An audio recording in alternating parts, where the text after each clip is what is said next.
riffs are too repetitive, the lyrics make no sense. All the songs are B-sides and the cover art's a mess. There's so much here to tear apart.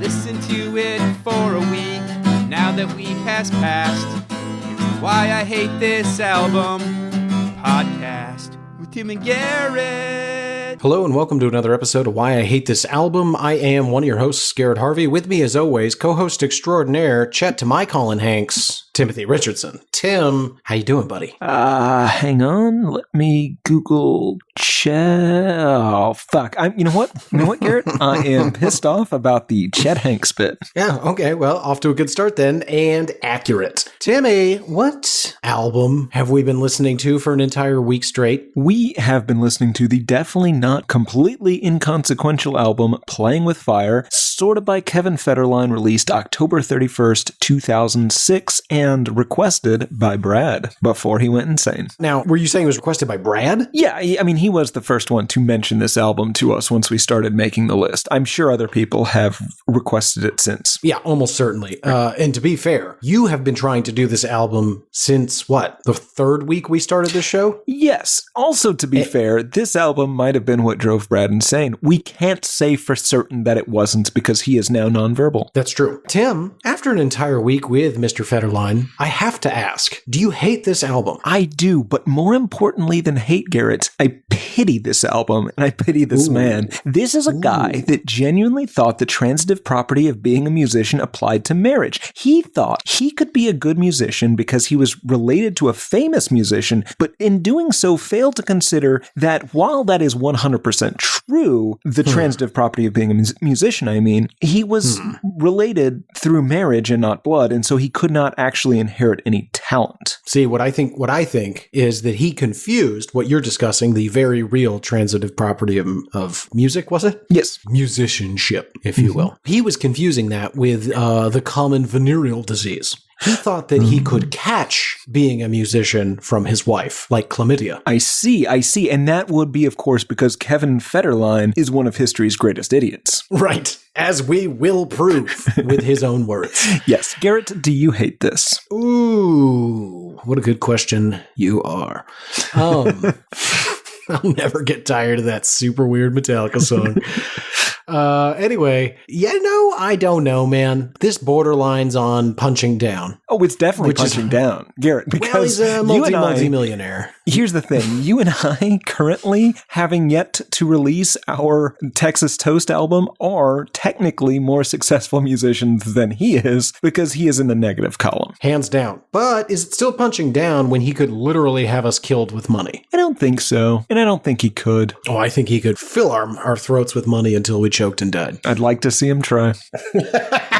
Me too. Challenge cast. So, I'm dodging the question, do I hate it? I'm going to allow myself an opportunity to get there this week, Tim. I'm going to start with a soft no. It's the softest no. Ready to fully descend into the valley of hate at a moment's notice. But given how stupid this is and at times adorable, mostly irritating, it's difficult for me to hate it yet. But what do they call it when it's nepotism, but it's your wife? Nepotism. Fantastic. The nepotism might get me across the threshold pretty early on. Fair. I didn't know if it was different if you weren't related. Very similar to the transitive properties of musicianship, as you pointed out. Prior to this week, what is your history with the Fed? Did you know young Kevin, and had you been exposed to his art? Well, he had exposed himself to me, and I was under the impression I was actually quite the fan before this began, because and partially your fault, I am a big Wes Anderson film fan, and True. I was recently watching Darjeeling Limited, and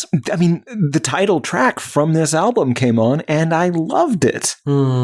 Turns out, as I now learned, that is a really good Rolling Stones song, not a Kevin Federline song. A long way of saying I'd never heard any of this before. Darjeeling Limited, the Wes Anderson movie I saw once. No, I like it. You should watch it again. Yeah. Watch it again. They're on a train, Garrett. The train is the Darjeeling Limited. Right. Spoilers. People can't see unless you found the feed, but I am squinting heavily at Tim right now.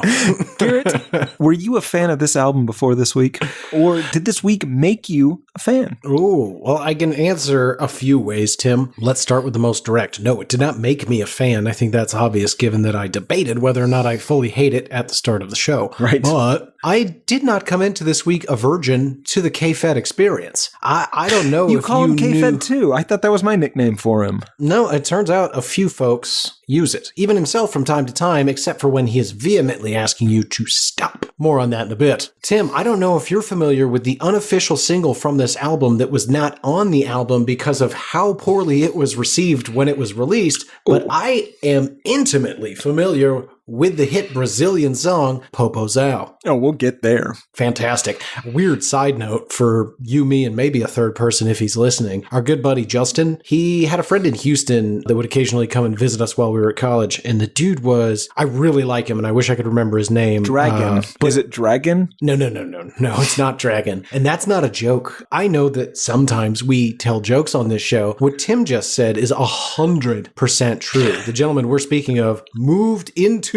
an apartment with a guy whose name was Zach in high school and in college. And then when he graduated, he was like, hey man, name's Dragon now. Yeah. No. And this is why Zach. you can't give yourself your own nickname. But also, Right. Garrett, that was a joke because no one likes Dragon. Oh, that's true. Nobody likes Dragon. Anyway, I did like the guy, but he loved music more than you and I could ever love music, Tim. And he would embrace it, even when it was terrible. And when he came to visit one of those weekends, Popozão had just come out. So I spent an entire weekend with a lunatic constantly going, Popozão, Popozão, and doing it in a mocking fashion. Like, he knew it's terrible and he knew I wanted to kill him, but it's also very funny. Yeah, sometimes you can't stop, even once Garrett has struck you. So that's my history. I had not heard a goddamn word of this entire album, though. I thought for sure Popozão would be on it and I would be spared one track of listening, but no,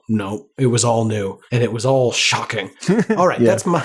that's my overly wrought history. That is your fairly neat and tidy history. Before we can talk about the album itself, let's understand a little bit about the man that made it, the myth. Tim, tell us a little bit about Mr. Kevin Federline. Well, this is going to be tricky because I thought I came up with a really great nickname for him, K-Fed. And you know what? If it's something everyone's calling him, I just don't want to do it. So, I see. Kevin Earl Federline, or simply Earl, was born in Fresno, California in 1978. And that's already trouble. Being from Fresno is like being from Florida. The story is probably going to end with either severe douchebaggery or possibly being consumed whole by a Burmese python, or worse, and we'll get to what's worse. Fresno listeners, write in. Are you douchebags? hatePodMail@gmail.com. Well, listen, I'm sure they're not douchebags, but I'm sure they know a high percentage of douchebags, or a high percentage of people that have been swallowed whole by a Burmese python. Right, Right that's in. Fresno as well. Okay, yeah, listeners, write in. Have you or a loved one been eaten by a Burmese python or attempted? If you're listening to this from inside of a Burmese python, let us know that too. Boy, that'd be fascinating. Listeners, let's just stop the whole show right here. hatePodMail@gmail.com. If you are currently listening to this show inside of any animal or person, let me know. If you're inside somebody right now, let me. Wait a minute. Yeah. Anywho, okay, Earl's dad was a car mechanic, his mom was a bank teller, neither of which seemed to have helped him too much in his musical journey. They got divorced when he was 8. He moved with his mom to Carson City, Nevada. Now, that is a weird place to go if you're not a cowboy or a railroadman, or possibly a Chinese person enslaved by a railroadman. Yeah, we can't run away from our past, Tim. We have to face it, we have to own it, we have to move forward collectively as a group and one. Yes. Now, and you and I both are descended from railroadmen, so I think we bear a little extra shame in this one. Gonna have to check the Ancestry.com. Yes, brought to you today by Ancestry.com. Are you descended from horrific racists? Probably. Are you, or are one of your relatives a serial killer that will be found out using this open database of genomic information? Ooh, yeah. If you are Listeners, a serial write in. killer, here's a tip. Don't send this in. Don't send your DNA in. Somebody else in your family might screw you, but you don't have to do it to yourself. Serial killers, write in. Did your Aunt Janice turn in the evidence to put you away for a lifetime? If you're listening from within prison, you know what? Stop. No. no. Keep listening. You're good. Okay. Every download counts. You're right, Tim. How dare I discriminate? If you're listening from prison, write in hatePodMail@gmail.com. Do they have email? Seems I don't know. dangerous. They have iPods and such to download these things. Anyway, Earl and his brother Chris moved back to Fresno when he was like 11 to live with his dad. Then at 14, Earl dropped out of high school to dance with a nonprofit called Dance Empowerment. It seems like a really dumb choice and a terrible career move, but he was pretty great at it. And he did well immediately. He's a good dancer. You got to give it to him. He's a great dancer. Yeah. He went on to become a background dancer for Michael Jackson, Pink, Destiny's Child, a whole bunch of other people, obviously including Britney Spears. And Garrett, that's where this whole episode should end, right there. People need to know their limits. You don't see Garrett starting his own solo podcast because he knows his limits. He knows I'm the funny one, the one people come to see, and that's okay. I, Tim, need Garrett to keep this whole thing moving with I'm going to do all those things. Oh, my God. Anyway, I need Garrett to keep this whole thing moving with his segues and his non-bits, or it's just going to turn into that physics podcast on which I talk mostly about music and am not allowed to advertise on this show. The point being, Garrett knows his limits, and Earl should have too. I'll kill you. Yes. After this, Earl meets and gets engaged to Shar Jackson, who you may know from the UPN sitcom Moesha or from her appearance on this very show when she stopped by to discuss some of the backstory of Ray J and Brandy Norwood on our Ray J episode. Now, she was not very funny and most of her lines were cut due to that and also due to time, but she is, if you really go back and listen, you can hear her on that episode. She's there. She's definitely there. Now, Tim, I want to stop the history for just a moment. Just a moment. And because we're going to say some potentially hurtful things here and not too long from now, let me join you in saying, K-Farce, you are an excellent dancer. K-Farce? Is that what we're calling him? I'm gonna use a lot of K's and F's today, Tim. We'll see how it goes. That's dumb. Earl. His name is Earl. Well, see, I feel like a lot of people who tuned in for the K-Fed episode keep saying, I'm sorry, who's Earl? Yeah, we explained it at the start. You got to listen to the whole episode. Right. Yeah. No, you can't just jump in after the history. I'm going to call him by a name that you're not going to recognize. You know this. Come on. I mean, I know, but I'm trying to let them know. Yes, they know. Oh, I know emails would say otherwise. Yeah. hatePodMail@gmail.com. Do you know? Listeners, write in. Anyway, Earl knew he was really not going to go anywhere in life, but he still wanted to have money. So he got Shar pregnant, and then he got her pregnant again, and they broke up just before that second kid was born when Earl met Britney Spears and thought he could get more out of that relationship. After 3 months of dating Britney Spears, they got engaged and then married. I think like 2 months after that, his second kid with Shar was born, or possibly before. Either way, it's a classy story. Oh, yeah. Now, Earl is still touring as a background dancer, Garrett. He's traveling the country, and he was having what Garrett and I could only describe as a becoming. He would spend his early evenings dancing at concerts, as one does, and then as his contemporaries went off to party or get some sleep before traveling to another show, Earl had a different mission. From Fresno to the suburbs of Washington, D.C., he would go out at night, first obviously stopping at the International House of Pancakes, come hungry, leave happy, to get the only food his body is capable of metabolizing. Then he would walk the streets until he found the perfect house. You know, you want the white picket fence, swing set out back, you know, a dog, not too big of a dog, but you want the dog to be there, that kind of thing. Difficult to agree with anything you're saying. I do not, where is this going? Go ahead. Sorry. I'm sorry. I think you're going to agree at the end. Anyway, so when he found the perfect house, he would silently enter and then replace the children with their exact weight in pancakes, like in Raiders of the Lost Ark. And then he would send taunting notes to the Washington Post bragging about the exploits of the Pancake Man, all in an effort to appease the great pancake, the one true breakfast lord. Okay, brief pause here, because what you said, probably illegal. I don't think so. But that's not why I wanted to pause, is a shocking statement that's probably pretty confusing to most of our listeners, because I don't think we've mentioned it up to this point, Tim, but this album is very difficult to get your hands on. So there's a good chance nobody listening has heard it. Oh, yeah, that's fair. He's the Pancake Man, and he did the pancake things to appease the great Sky Pancake. Interesting. I didn't know that. I didn't do the history. I'm going to take your word for it, and folks, allow me to be an emissary to you, the listener. It's got to be true. This whole album's full of references to pancakes and batter and him being the pancake man. Tim, do you happen to know, and again, this is allegedly, we're not saying any of this. He's saying it a little bit on his music, and then we've heard that he may be conducting these abductions. Now, Tim, I'm curious, what's happening to these children? Oh, he's turning them into pancakes. Sorry. I apologize. You know how you have blueberries and pancakes? Sure. Well, he spent the better part of the early 2000s, early to mid 2000s, attempting to make the world's largest pancake to get in the Guinness Book of World Records, using children as the blueberries in his giant pancake. My God.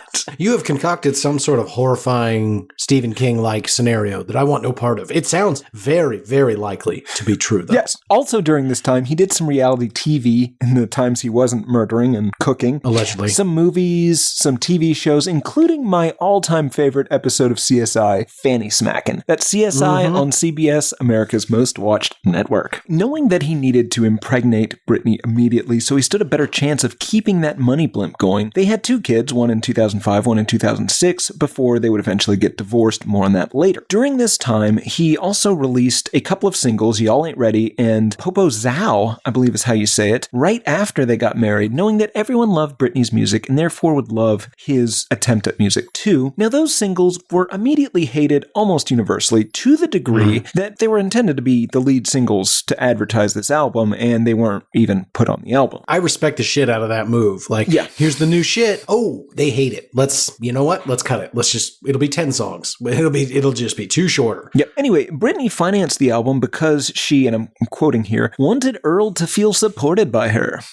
Here's the interesting thing about that is, we're going to get into it, but his big claim is that, hey, a lot of people say I'm a leech or I'm just dating her for the money. I've got my own money, goddammit. I'm a successful background dancer. And his resume is great. He is a successful background dancer. However, he spent almost all that money on pancake batter and lock-picking kits. Oh, God.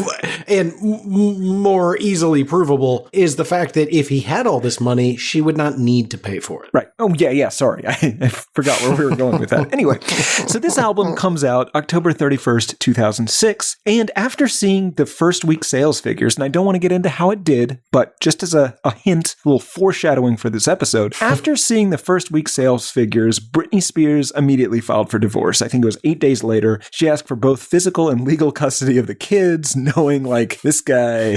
Yikes. No. Right. And so then Earl went on to be a model for Macy's, Lord & Taylor. He did a bunch of WWE appearances to promote the album and did a guest starring role as Jason J. Federline on one of my favorite shows of all time, One Tree Hill. Now, true story, I have never seen a second of that show not through tears. It's dramatic. It's romantic. There's tension, Garrett. It's mostly about half brothers. There's popular music. There's a hypertrophic cardiomyopathy plotline. There's something for everyone. You know what's most shocking about your One Tree Hill obsession? What's that? I've never seen you watch it.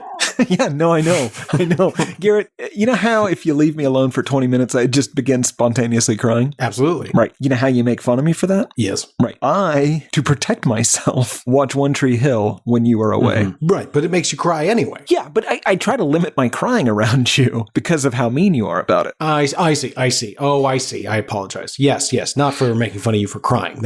And again, strong people can cry. I'm not saying there's anything wrong with crying, but live with Tim for a week and count how many times this man cries. Literally, just leave him in a room. 19 minutes, smiling ear to ear, never stops. Minute 20, just a big blubbering mess. Yep, it's my cross to bear. Anyway. So Earl tries to tour on this album, first at Webster Hall in New York. Now, interesting. He sold the venue out of 300 of its 1,500 seats. It's a little...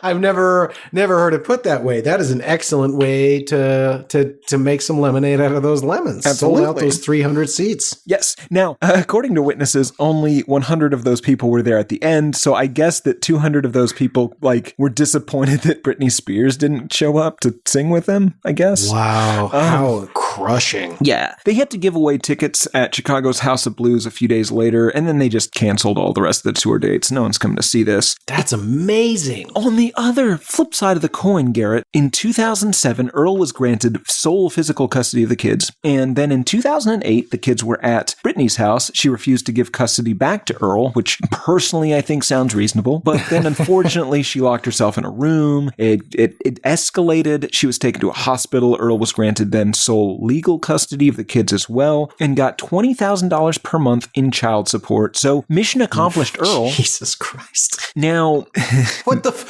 This was also the main event that Jamie Spears used to allegedly enslave Brittany for 15 years. Wow. Jamie the father, not right, Jamie yes, Lynn, not her sister. Yes. And I guess he did step down from the conservatorship a few weeks ago. So success eventually. Yeah, we did it. Somebody keep an eye on her. Yeah. Now, from there, Earl joins a bowling team called the Party Animals. And of course, that's definitely where I thought this story was going. He meets a volleyballist, Victoria Prince, who he tricked into marriage.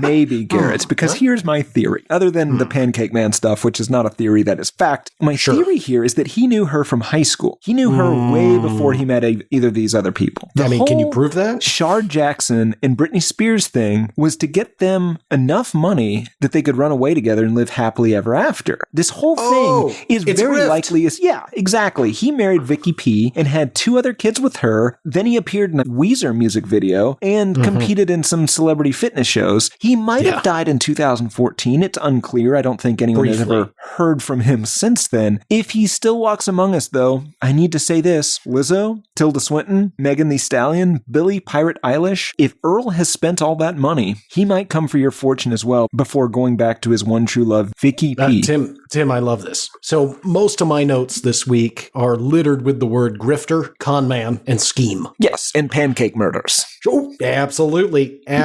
Cannot forget about my boy, Mr. Bisquick. You know what, Tim? The variations on Pancake Man, kind of awesome. Mr. Bisquick is pretty great. But, I'm sure, and I assume there's some sort of Waffle Man that he's competing with. Waffle Man probably works in the Northeast around Seattle. Right.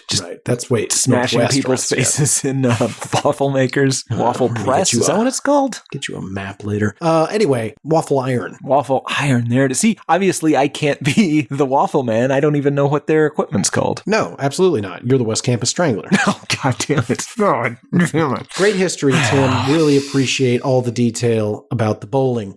Well, in my defense, that's the key to this whole thing. Really ties the room together. I completely agree. He is a conman, a classic matchstick man, a loose Larry, I believe they say. That brings us to general thoughts, and boy, I can't tell you really where to begin. I've got a place. Let's start with a cover. Oh, okay. Pretty badass, right? He's got like a suburban Han Solo thing going on. I am into it. He's got a Tim haircut, which I appreciate. He's smoking a cigarette. He's got some drinks. He's got some cards. It's unclear what he's doing exactly. It's kind of classic dumb. Cool Tim. Is he sitting in a chair backwards? Is that possible? I don't think so. I think only because it would kind of make the shot weird. Because if you're gonna turn a chair around backward, it's not to sit at a table. It's to rap for some kids. Oh, sure. But what if those kids are seated at a table? You know what? You got me. In any event, he's classic cool. He's letting you know that this is going to be a laid back sesh, but he's a formal fellow. He's got all the money and he's going to flaunt it, but it isn't about that, Tim. It's about the fame, I think he says. It's about the pancakes. That's for sure. Yeah. And it's about winning a Guinness Book of World Records record while also, two really, the world's largest pancake and the most people killed in pursuit of the world's largest pancake record, or probably any record. I don't know if that's going to be a record, that second one, but if he wanted a second record, I do believe most prolific child serial killer is up for grabs. And if what you say is true, he is bar none the winner. Getting to the music, do you have any particulars here? It's fine. Is, I guess, okay? Yeah, so it's surprisingly rare to actually say on this show. He's just kind of bad. Like, I don't think he made a bad album. I think he made an album that really accurately represents his skill and talent level. Unfortunately, that's none, but more so than you can even say about any of the lulls. He's just kind of bad. It's boring, it's bad, and he takes it very seriously, which is a problem because none of this is fun in any way. It's just a guy that he thinks he's nailing it. He's definitely not. Yeah. You would think if he thought he was nailing it, he would get a little overconfident and start taking chances and doing weird things. Well, okay. Don't get to the secret song yet, Tim. Oh, yeah. Okay. I apologize. You said it's not very fun, and I agree. This isn't fun. This was a 14-track slog to Shitsville. Every day I dreaded doing this. But there's one small silver lining. He is terrible at writing raps. Yeah. And so this truly is one of those times where we don't really have to focus much on the style of the music. I suspect this episode's largely just going to be based around, can you believe that he said the following? And what could that possibly mean? Yeah, except for the pancake stuff, which we know exactly what it means. Okay. We'll get there. I have some maybe more pointed questions just in case your theory is wrong. But it's not. But yes, the music kind of follows the way he raps. His style of rapping on this, you get low. Yes, exactly. Occasionally he phrases things or he kind of does an almost Eminem impression, but everything it's the slowest rap I've ever heard because he's just not very good. Like, I think that probably all of these tracks are 30, 40 takes put together to get something that I was going to say, you know who he probably reminds you of? A little bit. Your boy. Oh, yeah. Let me do some raps. Okay. Yeah. I think this guy is also kind of wrestling related. He's wrestling related, and he's in a field he has no business in, thinking that he can capitalize solely on the fame of the other thing he did. Absolutely. Only in this case, instead of it being wrestling, it's fucking a person. Yeah, it's true. And being photoed near them. Yes. It makes sense, I think, that he promoted this partially via wrestling because he does just try to be a heel on this. The whole album has this, everyone hates me, so I'm going to lean into that. The whole album has the feel of the heel approaching the wrestling walk-in thing. The walk-in. The roped off area that wrestling happens in. The ring. There it is. It's odd because Britney Spears financed this. And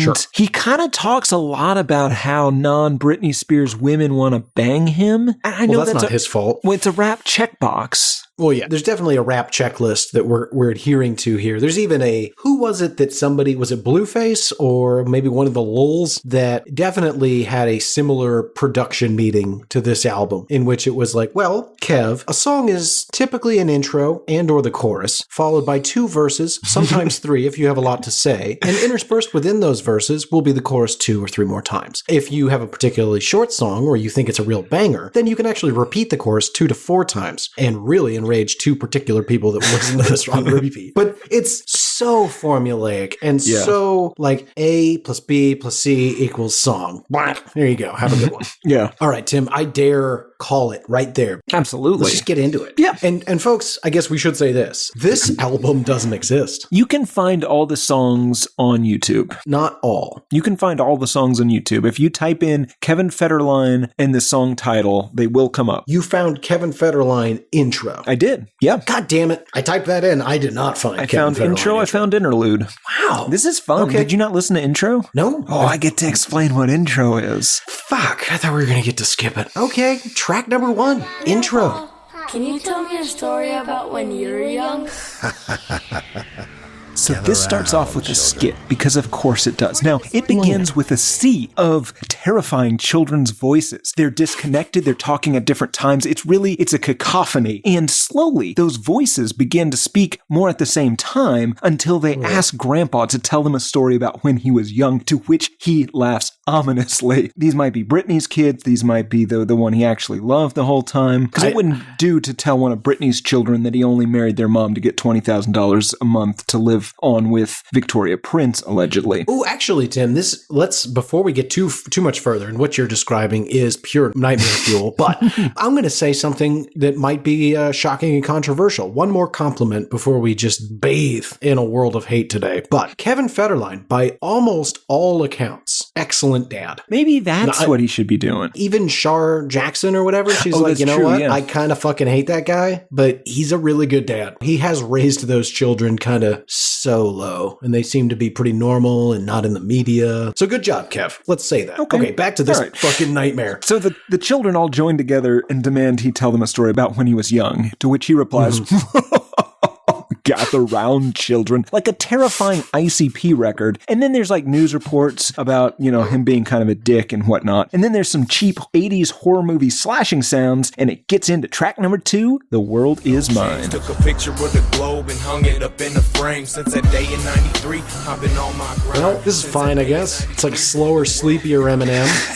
So this is like when you put a 45 on a 33 accidentally. Oh, yeah. It feels dragged out. Like it feels like the whole time I was listening to this, I was getting impatient. I should get to it, man. What's happening? Seriously. I don't know how it opens, Tim, and I don't really care, but the first thing I wrote down is, I'm a pirate on the sea. Call me Captain Hook. Everything belongs to me. Every cranny and nook. Now, Garrett read that twice as fast as Earl does. And I tried very hard to read it as slow as he does, but I cannot. Tim, he's a word pirate, and this is adorable. He is adorable. I will give him that. He uses words in this album that nobody's using on raps for good reason. Because when you say nooks and crannies, everybody giggles a little. Yeah, and if you say cranny and nook to get that rhyme in, everyone kind of rolls their eyes a little bit. Yeah, and if you refer to yourself as a pirate, specifically the children's pirate Captain Hook, most people are not going to take that as threatening. Every rock, every bird, every animal in it. Disrespect with it, I get cannibal with it. Now, what does that mean? That means, Tim, that if you disrespect K-Farce, he will eat you. All right. I walk through the concrete jungle with just a scale, a pound of weed, no seed, sipping on OE, back in 93 when the world didn't quite know me. Just for reference, 1993, he was 15, so right, nobody knew you. But this is the first mention of weed on this album, and I don't know how we didn't say it in the general thoughts, Tim. It's important that you know how much he loves weed. Yeah, it feels like, because this was after Toxic, this was after Britney Spears, for lack of a better word, kind of grew up on record. Yep, on record. Well, on her records is what I mean. It seems like he was just like, oh, well, so the next record, she's going to be like doing a bunch of cocaine and blowing hookers. What do you do? Nope. Ha, that's great, but no.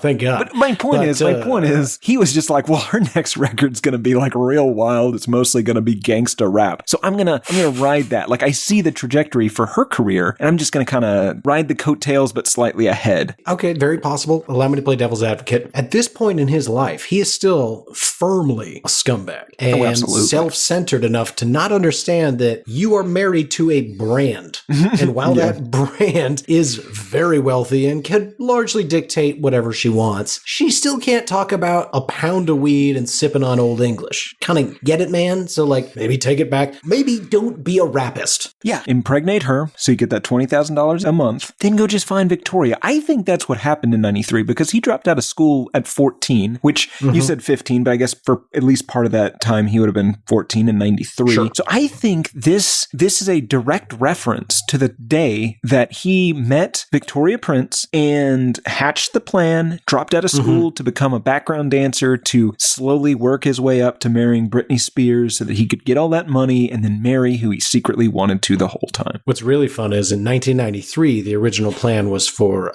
Charles Jackson. And then that just didn't work out. Yeah. He was like, oh, yeah, you're not nearly famous enough. Yeah. I wonder what his child support from her is. Or do you think he has to use some of his child support to pay her child support? That's fascinating. Oh. Who pays the child support? Who has more money? All right, you pay him. I think so, yeah. I don't know. What are our fucking laws in this country? I don't know. $20,000 a month. Well, you've got it, so you should probably give it to him. Like, what? Like, how about let's get crazy. $5,000 a month. I don't know what you're going to do with that, but you can raise a child on that. Anyway, it's none of my business. Whatever. He put a baby in her and then ran away because he's a nightmare. So whatever. I love that he released those two singles before this album and that they did so poorly because I've never seen a debut album that starts off this defensive. Like he knows everyone genuinely hates him. They hate his music. It starts off, come on, 5 times. Yeah, 3 times. I'll be damned if I ever give a fuck what y'all think. On top, never get ranked how y'all rank. From where I'm from to the Caribbean Sea, the world is mine. Everything belongs to me. Like, he knows that people hate him. And also, I kind of like how modest he is, because he's from Fresno. So Fresno to the Caribbean Sea, his kingdom is like the inland parts of California, like a little bit of Arizona and some of Mexico. It's a modest and attainable kingdom for a pirate. You can have it. Yeah, I think he could have pulled it off. I have no problem with that. Let's see. I travel the 7 seas behind the scenes before the pop queen, limousines and magazines. Before the range, Ben Franklin's with no change took a picture of the globe and hung it up in a frame. I'm working as a backup dancer, but like, how is he super wealthy? What's with the Ben Franklins and the Range Rovers? Well, that's what he's saying before the pop queen. Oh, I see. Yeah, okay. But he's saying before that, took picture of the, oh, I see. He just had a picture of the globe. Yes. So I'm imagining, those globes that they had in classrooms, right? Yes, a globe. So he turned the lights down dim in the classroom, took a picture and was like, that really looks like space, man. And so he framed it. Maybe he had a light on behind it and was like, yeah, sun back there. This is working. I like that he at least wanted to be inspired that someday he'd travel the world, but rather than just get a map or I don't even know, like a picture of the world, he just got a picture of a globe on a desk and framed it. Yeah. Same. The world. Of the world. Let's see. Don't make me do it.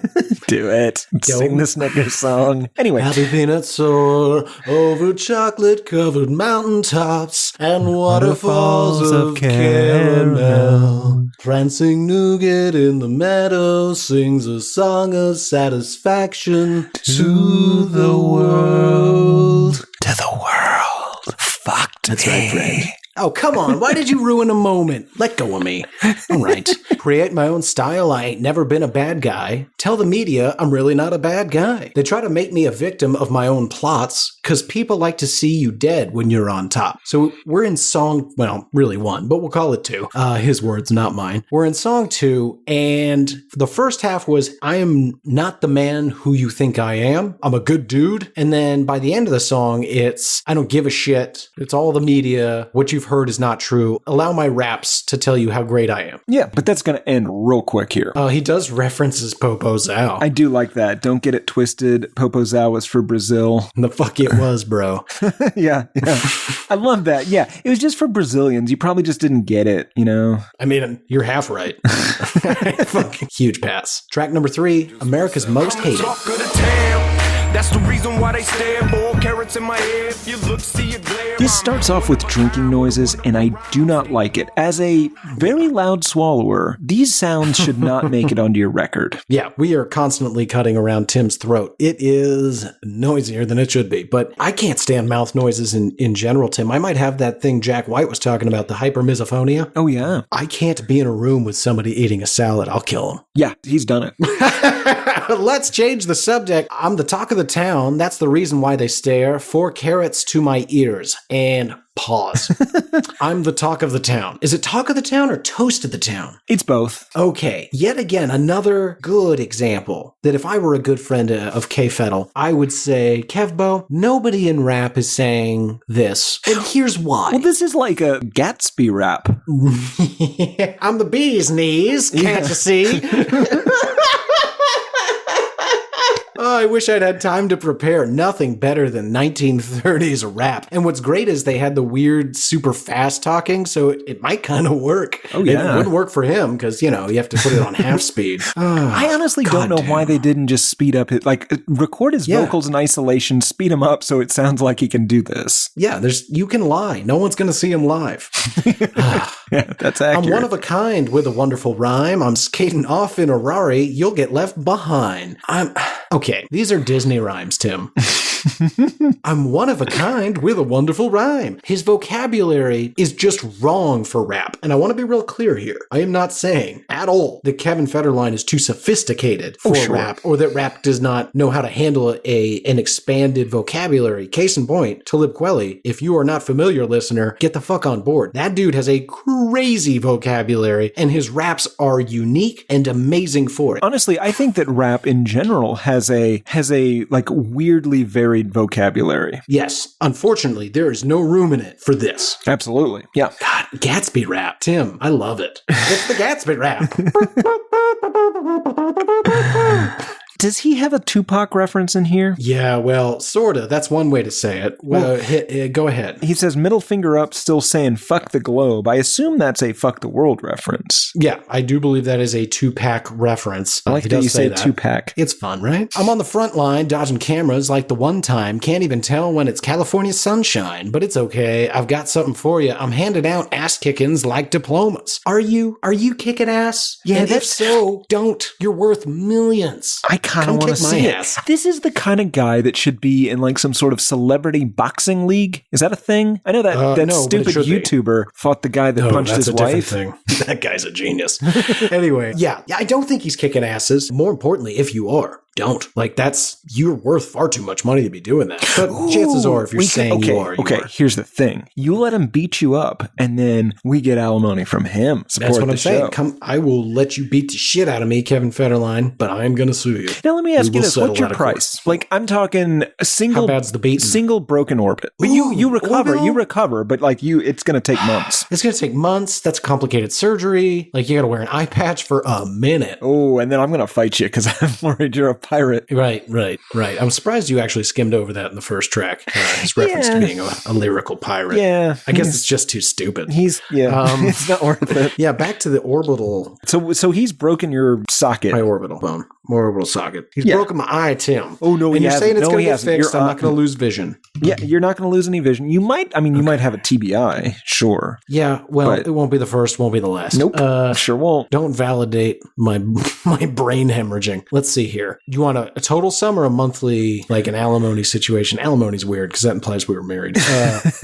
Let's just go with a lump sum. All right. I'm going to need a minimum of $8 million. Boy, I'm not going to get that, though. No, I need to be realistic. You're not. He's going to have to go back to Brittany to get you that. Oh, yeah, or find somebody else. I really like the idea that he's just flipping through the tabloids looking for his next victim. Yeah, Tilda Swinton, who can I put watch a baby out. in? Tilda Swinton, I do not believe is of childbearing age any longer. I don't know who Tilda Swinton is. I thought she was the one. She is the one. Wait, is it the one? No, that's Matrix. What are you talking about? Doctor Strange. What? Doctor Strange. No. Okay, you know what? I think you're just trying to confuse me now. Let's stick on this. So $8 million, but he doesn't have that amount of money. So what I was going to say was $4 million, which seems closer to the ballpark. But then you take into account taxes and lawyer fees. Mm-hmm. So I think my total take home. Okay, be realistic. It's got to be over 6 figures. We're in the 7-figure range for sure, right? I think you should just try and get in a fight with Jamie Spears. That does seem far more lucrative, although less so now. I'm sure he's put away quite the nest egg. He seems like a guy that plans ahead. Just looking at his poor baby, holding her on the day she was born. Someday you're going to make me millions as my weird child slave. What did you say, sweetie? Oh, nothing. She's adorable. Okay, let's get down to brass tacks. I need $1.2 million, Tim. All right. Listeners, do any of you have $1.2 million? You can break Garrett's eye socket. God damn it. That was not the hypothetical we. And we split it, so that's great. You get nothing. Nah, it's not true. You'd give me the $600,000. You get 10% finder's fee. Yeah. All right. Let's see, back to the song. That's perfect. I'm committed to the game. The fame's why I hustle. Good to know he's in it for the fame. There's a lot of admitting to stuff on this album. Yeah, but he thinks he's bragging, so whatever. Lyrical exercise, working every muscle on the double. Chief and commander, hand your ass to you in a basket wrapped in plastic. I'm loony. All these model chicks want to do me. Maybe he's seeing the writing on the wall. This marriage is ending, and there's a chance that she has better lawyers than him. You know, if she didn't shave her head that one time and lock that kid in the room, like he might have ended up with nothing because, you know, he's a garbage person. So he puts this out there in an attempt, maybe I can bait someone into fighting me, maybe somebody famous. So he's setting up a secondary revenue stream here. I see. Or potentially even just trolling for his next victim, his next wife. Yeah. And it should be mentioned, he's getting dangerously close to an Eminem delivery there. I was pretty even keel, but it is much more of a lyrical exercise, is working every muscle on the double. Chief and Amanda. But so much slower. So much slower. And then we get to a very controversial line, at least in this household. Little boys, we can get it on. Watch your back. I've got my name spreading faster than crack. And that's just a fact. Sucked in America's hate. Now I'm passing it back. Now I understand he's trying to sound like a tough guy, and I think it's probably very accurate that he has had to absorb or even inhale a great deal of hate from America, and now he is spewing it back at us. But I would like to just pause on word choice. Is this going to be one of those stealing crack addict valor things? No. Going an entirely different direction. Okay. He is both trying to imply that his nemesis are little boys that are not worth his time. Maybe his nemesis literally are little boys. Oh, he's fighting children. Okay, that makes it all fine then. Yeah, I apologize. I was looking for metaphor, and I think you're right, Tim. Let's go words on the page. So, if I may, there's some neighborhood kids that are mean to him. Yeah, this adds up. What if this entire rap album is performed end to end a cappella to, I don't know, maybe like a high school assembly? But really, it's all being delivered to like 6 really mean 13-year-olds. Oh, yeah. Accurate. Because he's got nothing to prove. There's no reason this should exist other than some kids were making fun of him down by the playground. Yeah. Okay, I got 50 mil. I can do whatever I want. I don't need a deal. I can do whatever I want. I just keep it real. I can say whatever I want. Don't buy my shit. I bet my girl riding to it with her hair in the wind and her mind on the new kid. So you said something earlier, Tim. He admits things here. He is admitting that he couldn't get a record deal, so he made his own record deal, which no problem there, I guess, except for you should have been able to get a pity deal. This is the situation of like a kid whose mom comes in when he gets pulled into the principal's office. He was in a record executive's office, and they made him sit outside while Brittany went in and was just like, look, you gotta. I can't concentrate on making my music because this fucking idiot, he wants to be on my songs. That's gonna ruin those songs. You have to give him a record deal to get him into a studio and out of my studio. That's genius, Tim. I assumed that, because isn't it like Federation Records? I mean, I didn't do any research. No, I didn't bother to look into it either. I'm almost certain he self-produced this. No, that's not true. Self-released this because there are producers. But yeah, in fact, one of the producers is super successful. He's done a whole bunch of stuff I don't like. But oh, sure. Look, Garrett, I'm not saying that she didn't ruin a couple of careers on this burn some bridges, calling some huge favors. Oh, yeah. Hey, it's Brittany. You remember that time I pulled your 12-year-old out of the pool while you were on the phone? I need you to produce Kevin's album. Brittany, I mean, honestly, Jimmy, he's pretty slow. He was down there a while. I don't think that was a Kevin level save. If you'd have saved Emily, absolutely. But no, not worth it. You can kill the kid if you want to call it square, but I'm not making that album. Track number 4, Snap. They drop the red carpets, the pancake man, fuck a handshake, man. I snap my finger. Girl, make me happy and please make Tim, I love this. No, you don't. It's ridiculous and it drives me insane. Oh, the whispered. We'll get there. Just 2 seconds.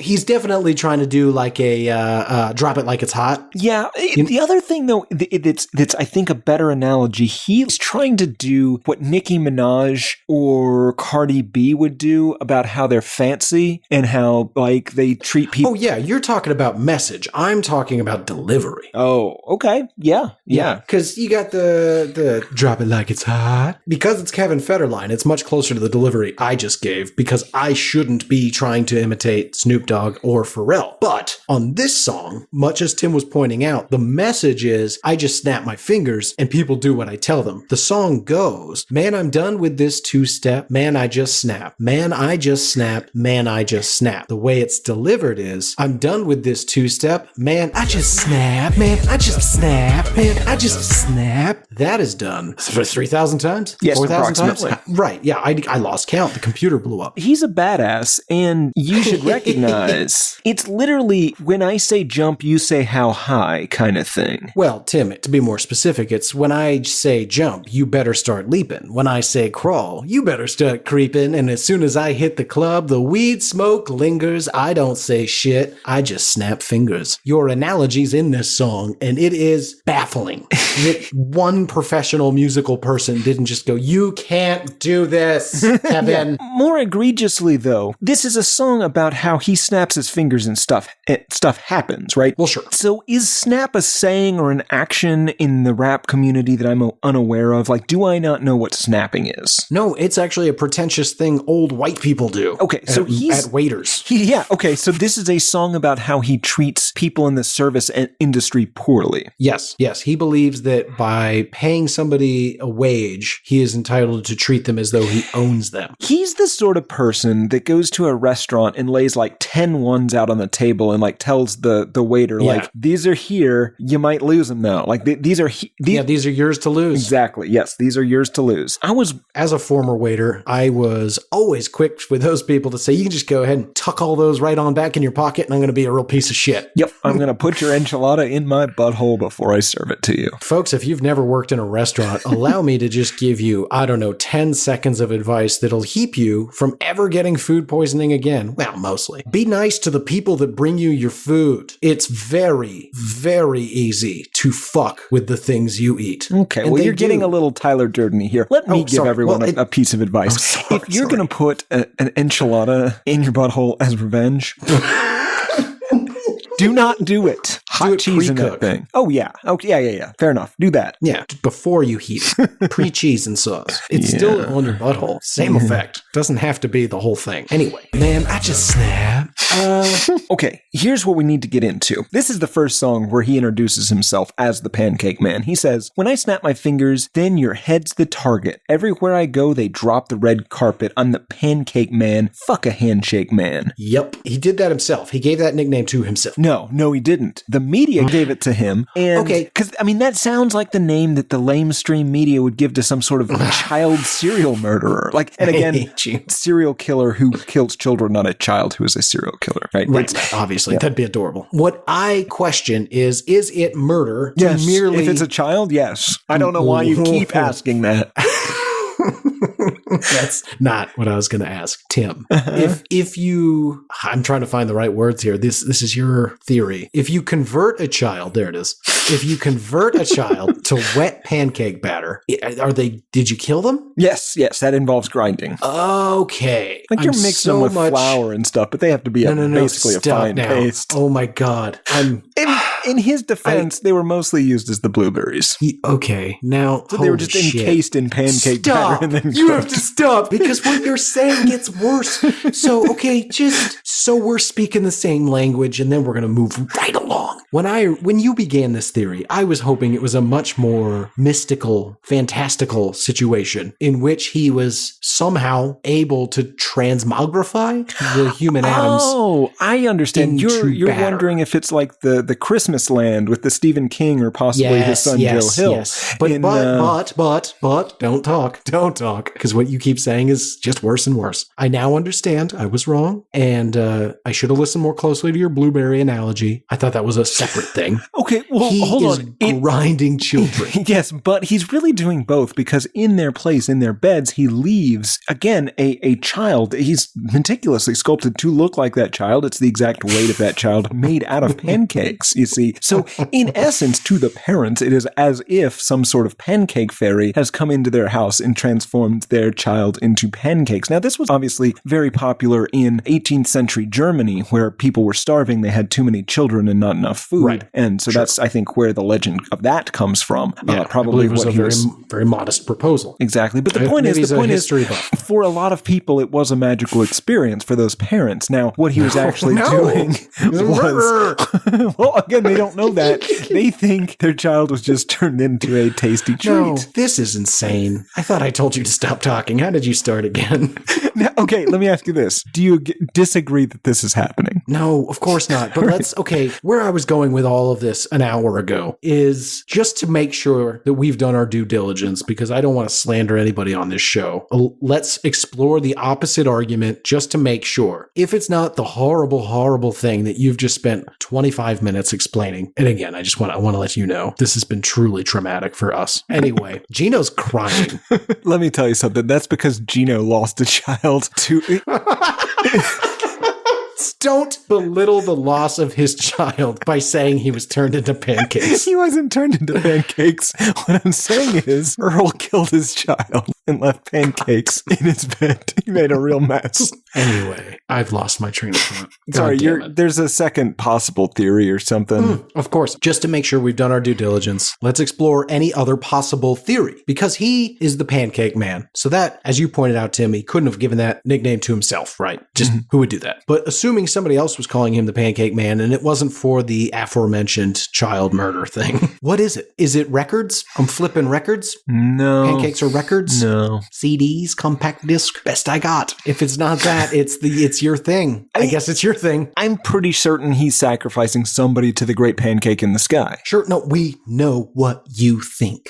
Okay. And I'm not saying you're wrong, but before we can say for certain you're right, we've got to explore every other possible read. So if I'm calling myself the pancake man, maybe I'm flipping records, but he never comes out and states anything like that. No. I don't think it's that. Perhaps he's a super, he's just a really big fan of breakfast foods. Ooh, but I like why that. mention it so many times, Garrett? That's true. I mean, you love bacon, right? I've seen you eat, I don't know, 6 pounds of bacon. However much bacon is available is, I guess, the way to say that's it. a good way to That's a good way to so say it. however 6 much is a lot, bacon though. Denny's There is. has, you eat that much bacon a day. Now, you don't call yourself the Not bacon every man. day. That's not an every day. Okay, occasionally you call yourself the bacon man, but that's only at Denny's. Yep, in a bacon context. Yes, exactly. He's just throwing it around all over the place, which makes me think it's not a breakfast thing. Yeah, sure. No, I appreciate your theory. I think there's, again, it's number 1 in the slot. We're just making sure numbers 2 and 3 don't add up. So yeah, breakfast food enthusiast, great guess, Tim. Don't think that's it, because we only get maybe one other reference to breakfast foods that aren't pancakes, right? We'll Maybe get there. he's a big fan of,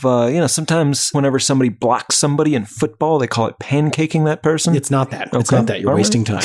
I think maybe he could have fat stacks and he's making stacks of racks. Maybe those are his pancake stacks? No, Because that's ridiculous. Yeah. Okay. No, that's fine. Again, we're just testing theories. Okay, if it's not the compact disc, if it's not the record, if it's not the fat stacks of racks of cash, then yeah, he's turning kids into pancakes. My God. All right. My God. All right. It's official. He goes on, without a scratch, and it's a fact, the rap game was locked until I broke the latch. Please remember the name K-Fed, and I ain't even drunk. The media want Kev dead. Twisting up every little word that Kev said. He refers to himself a lot in the third person. Twisting Yes. up every little word that Kev said. Well, tell them fuckerazzis that they can give Kev head. Clever writing. Yes. We're going to say a lot of negative things about him and about his album, but he did come up with the word fuckerazzi. Yeah, which we all use regularly a decade later. Right, and I wasn't aware that this is where it came from, so you have to give him props. Sure. He goes on to say, yeah, I'm hotter than a pizza oven. Magazines drop the lies and I proceed to clubbing. Hotter than a pizza oven.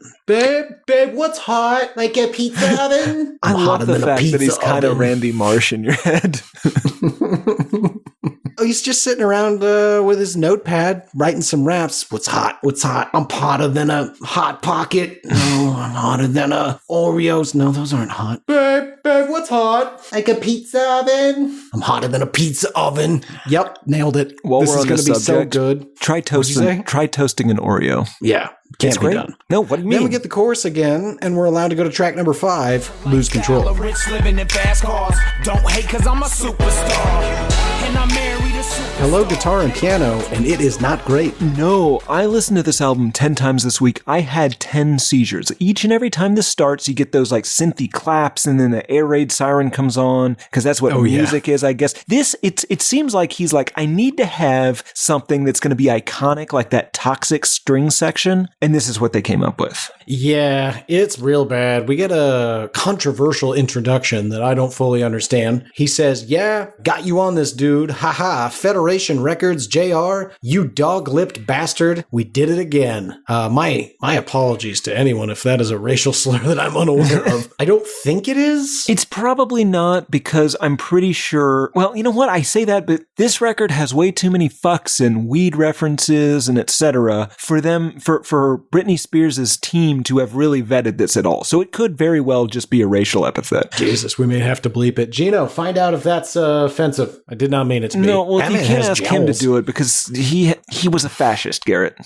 He was a fascist. Was and is, Tim. Yes, that's fair. Now, if the sales figures weren't what made Britney divorce him, this song might have been the last straw because he says, my lifestyle, the rich living, the fast cars, don't hate because I'm a superstar and I married a superstar. Never come between us, no matter who you are. Come on. Now, Garrett, you had 2 rules for me when starting this podcast. Never put myself on the same level as you and never put myself on the same level as Britney Spears. Both are above me. It would be an inconceivable insult for me to even mention myself in the same conversation. Now, Earl fucks up here, right? Yeah. If he is a superstar, then she is, or at least was at the time, a whole different fucking species. Like, these people are not comparable in any way. She has sold more than 70 million records in the US alone, and I don't want to blow my how did this record do load, but this did less than that. You. Well put, Tim. Very classy ending. He thinks they're Jay-Z and Beyonce. And that's you know what? That's what I should have said. I'm here. Let me pause. Nope, Pause. those are my words. Pause. Listen, hey, no, hold on, Garrett. Pause. God Hold damn on. it. He thinks they're Jay-Z and Beyonce. Isn't that a great analogy, Garrett? I'll kill you. The other half of my joke was it's more analogous to maybe Nick Lachey and Jessica Simpson. But even he was in a boy band, and this guy literally danced behind a boy band. Right. So it'd be like if Jessica Simpson, married Kevin Federline. Yeah. I don't know any other backup dancers. Step up in the club so fresh and clean, not the outcast that they label me. I'm rolling with a team that rolls so deep, we in and out the club every day of the week. Now, Tim, I don't have an entourage, but rapists enjoy bragging about their entourage from time to time. And he seems to imply that much like the diamonds that he has and his fresh and clean look, the entourage is another accessory. Is that fair to say? I believe so, yes. Do you believe that he thinks that he owns his entourage? Yes. Oh. It's possible that he believes they were like some sort of wedding present from Britney. She gave him humans. Hey, babe, I got you some people. All you have to do is snap. Yeah. But this song, he's daring karma to just fuck him right in the face. Yeah, but it doesn't work. Yeah, well, I mean, it's because he had a whole plan that he hatched when he was 14 with some girl named Vicky. But he says, closet full of kicks, garage full of whips. That's troubling. Vegas crap. No, it's a car, you asshole. No, that's a room. Vegas crap table got the boss pissed. They never seen a kid win like this. So rich that I tattoo the dice on my wrist. It goes on. One earring costs more than your budget. My Ferrari costs more than your little S-Class. Look, man, I'm in a whole nother tax bracket. He should shut the fuck up. He's the luckiest man in the world at this point. He is completely talentless other than the dancing and the apparently long-term plots. He's set for life. This is like the time that O.J. Simpson got away with murder and then committed another crime that gave the U.S. justice system a chance at revenge, right? Like, God damn, or I guess really, if you, let me rephrase. Another analogy would be if you don't like the idea that murder was the successful part of his life. It's like OJ when he was a celebrated football player and also Leslie Nielsen movie star guy, and then he murdered people and ruined it. Right, see, you didn't get rid of the part with the murder. Yeah. Funny O.J. Simpson update, Tim. He was recently in the news as we record this, quoted as saying, and I'm going to paraphrase more or less, but... Well, probably shouldn't say quoted then. I know, right? Well, the sentiment is quoted. Not how that works. That's how I'm working it. Anyway, he said that he was nervous to live in Los Angeles because he's never found the killer and he could be sitting right next to him at any moment. You never know. Come on, dude. Yeah. Track number 6, Dance with a Pimp, featuring ya boy. Come dance with a pimp, pants in the pants, move your ass like this. Come dance like this, make it crack Garrett, like this. I would be okay if you referred to me as your boy. Let's try it out. Welcome back. This is another. How do I start the show? Hello and welcome to another episode of Why I Hate This Album. I am one of your hosts, Garrett Harvey. With me, as always, co-host extraordinaire, Beaker to my Bunsen honeydew, ya boy. No, I don't like it. Nope. I take it back. Anyway, I'm impressed with how catchy I found ya boy's chorus. Let's see. It's the baby girl wanna dance with a pimp, dance with a pimp, dance with a pimp. It go left, right, front to back. Maybe I like it because I love to dance, but I'm also kind of bad at dancing. But Sure, I think you I need a can blueprint. follow this. Yeah, left, right, front, back. I got it. Done. Yeah, he definitely was trying to start a new dance. Yes, it does have, again, a bit of that Snoop Dogg feel with the dance with a pimp.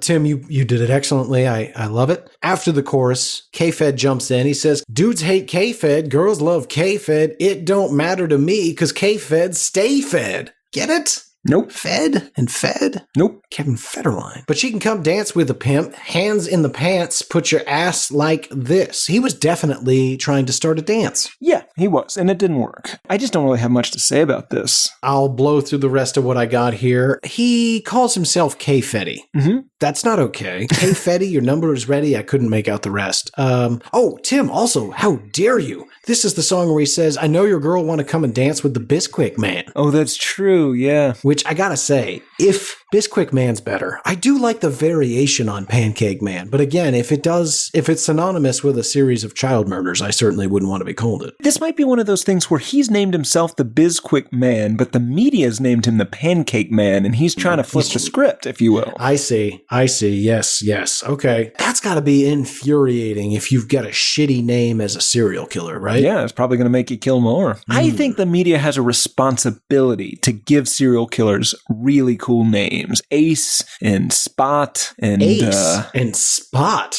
These are terrible names. the Slasher of Belleville. Oh, I like that. Yeah. The That's better Green than- River Killer. The West Campus Strangler. Tim.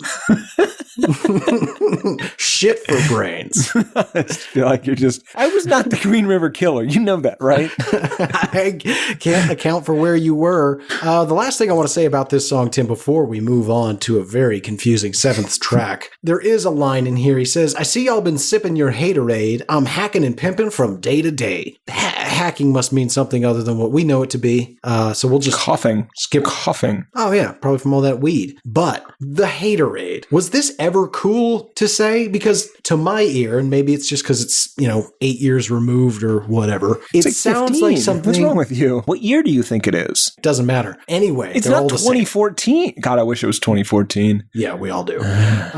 Anyway, this sounds like something a fucking coach or a dad would say. Like, all right, boys, we're going to go out there. We're going to be good sports. Don't want to hear anybody out there drinking their haterade. All right. Well, you have to understand this also might be something that very small children making fun of Oh my Earl God, you're in the right. neighborhood might say. So he's just picking it up from them, from one of the bigger kids. And by that, we do mean somebody at least 20 years his junior. But there's a Absolutely. lot of them. Yep. Track number 7, Privilege, featuring Bosco. Been on the West Coast all my life, fell in love with the herb just like my wife. Get a funky beat. Sounds a little 8-bit to me. Yeah, I mean, again, the music is fine for the most part. Let's get something to smoke and pour me a glass of privilege to wet my throat. Tonight it's going down, yeah. Get out your brand new fit. It's time to hit the town and get into some shit. Tonight it's going down. Good work, Bosco. Pour me a glass of privilege. So I think it's a type of Hennessy. Oh, really? I think so. It confused me for most of the lessons, but pretty sure Okay. it's a name of a beverage. It's also capitalized throughout in the lyrics. Maybe it's a very high-dollar prostitute. Oh, perhaps. He's Get a not big old tall glass of privilege. That's true. He's not great at metaphors. He says, been on the West Coast all my life, fell in love with the herbs just like my wife, fell in love with the Hennessy every damn night, hooked up with Bosco, it's about to get right, it's going down like a fresh pair of panties. Okay. Let me partner that with this, because there's some overly explained daddy play, and I don't know if that's better or worse than regular daddy play. He says, one for me and one for my girl, Bonnie and Clyde about to conquer the world. I guess he doesn't know how that story ends. I got Gucci on, she got Prada, she calls me daddy, but she's not my daughter, and I'm not her father. I'm just the Mac. Right. It's too much explanation. I understand your weird thing.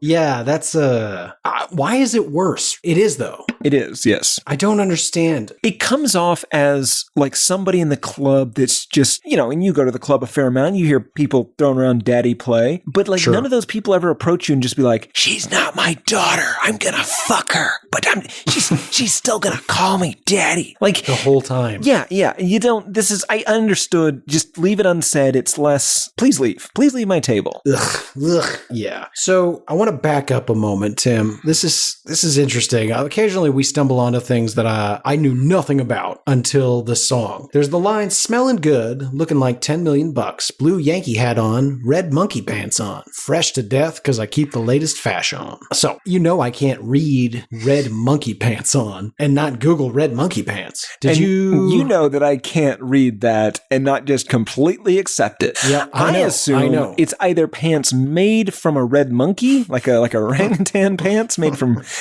orangutan skin, or possibly it is a pair of pants that are sized for a monkey that he is wearing. Oh, wow. Okay. I'm happy to say it's neither of those. And also, if anyone offers to sell you orangutan pants. We call it leather, orangutan leather. Oh my, don't answer this. I'm pretty sure it's illegal to own that. And anyway, we can't get stuck on your monkey pants. To buy. Once you've got it, you're all good. Like ivory. No, not like ivory. Do not tell people how much ivory we have.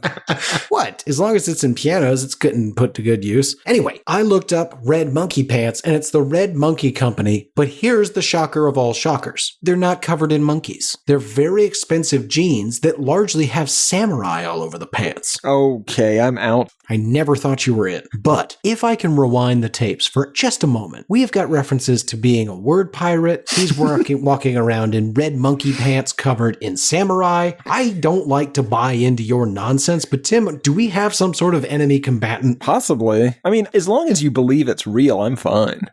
Oh, I see. Yeah, because when you're a Lacostier, you're going to have to deal with these people, and I consider it my duty until then to convince you that my enemies are also your enemies. It's a good policy. Yeah. Okay. Now, let's talk about how he ends the night. Verse 3. It's midnight, time to get into some trouble. Drunk as hell, so I'm walking with a stumble. Pants to my knees, lungs full of trees, kicks on my feet that you ain't never seen. Got lights on my wrists, stones in my ears, $2 million how I brought in the new year. I'm rich from my hustles, we know what that means, like a broke bitch, never knowing what the pancake man gonna flip. Okay, I figured out what the pancake man is. Is it pancake play? Is he fucking those pancakes? Ooh, make that better. You gonna add eggs? God, fold them in. Just fold them in. I'm uncomfortable. I am so uncomfortable. Well, maybe you could blink or look away from my eyeline. That would help. Anyway, no. Okay, I think I know what the pancake man is, Tim. He's flipping ladies. He's running cons. He's a confidence man. That's who the pancake man is. He's flipping wives, filling them with babies, and walking away with the alimony. Interesting. So he's just killing all those kids for no reason. Well, I don't know what that's about. Continuity of the story, I suppose. To throw people off the trail. Sure. And again, we do not know that he is responsible for the rash of children that have been ground up and put into pancake molds resembling those very children. We don't know that he has anything to do with that, but he insists that he is the pancake man, and you've got somebody running around doing this. So come on, 2 and 2 equals murder. I do like that it's his con, though. I mean, because we do know that he definitely did that. Oh, yeah, come on. The sky's blue, grass is green, Kevin Federline's a con man, and he will put a baby inside you and steal your money. Track number 8, Crazy, featuring, unfortunately, Britney Spears.